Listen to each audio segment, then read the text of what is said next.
ദൈവനാമത്തിൽ മഹത്വമുണ്ടാകട്ടെ.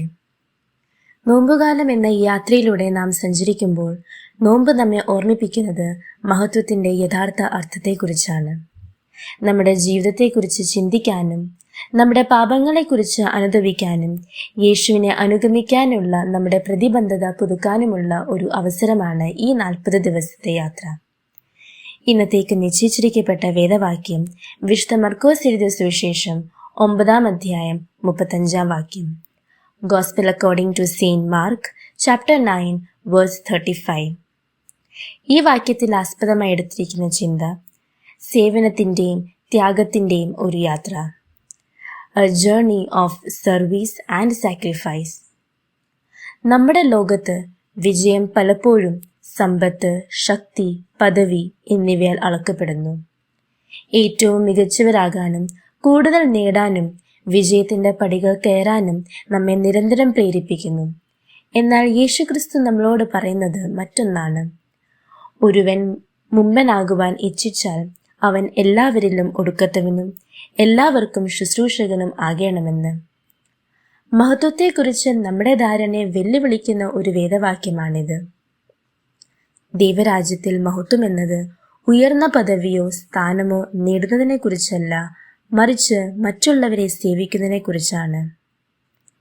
ഈ നോമ്പുകാലത്ത് യേശുവിൻ്റെ കുരിശിലേക്കുള്ള യാത്രയെക്കുറിച്ച് ചിന്തിക്കുമ്പോൾ അവൻ്റെ എളിമയും സേവനവും നമുക്ക് ഓർമ്മ വരുന്നു.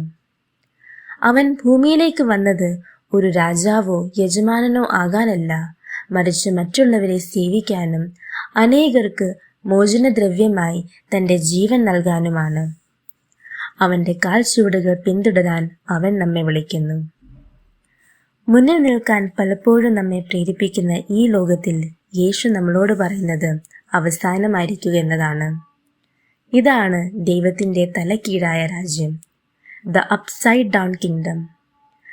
ഈ രാജ്യത്ത് ദുർബലൻ ശക്തരും ദരിദ്ര ധനികരും അവസാനത്തേത് ഒന്നാമതുമാണ്. അതിനാൽ ഇന്ന് നമുക്ക് സ്വയം ചോദിക്കാം, നമ്മൾ ഒന്നാമനാകാൻ ആഗ്രഹിക്കുന്നുണ്ടോ അതോ അവസാനത്തേതാകാൻ തയ്യാറാണോ? നമ്മുടെ സ്വന്തം താല്പര്യങ്ങൾ അന്വേഷിക്കാൻ നാം ആഗ്രഹിക്കുന്നുണ്ടോ അതോ മറ്റുള്ളവരെ സേവിക്കാൻ നാം തയ്യാറാണോ?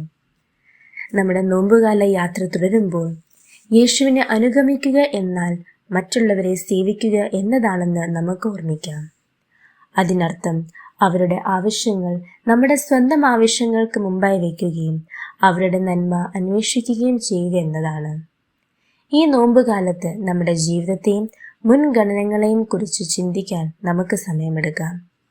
യേശുവിൻ്റെ മാതൃകയിൽ നിന്നും പ്രചോദനം ഉൾക്കൊണ്ട് എളിമയും സേവനവും നിറഞ്ഞ ജീവിതം നയിക്കാൻ നമുക്ക് കഴിയട്ടെ. എല്ലാവരുടെയും ദാസന്മാരാകാൻ നമുക്ക് ശ്രമിക്കാം.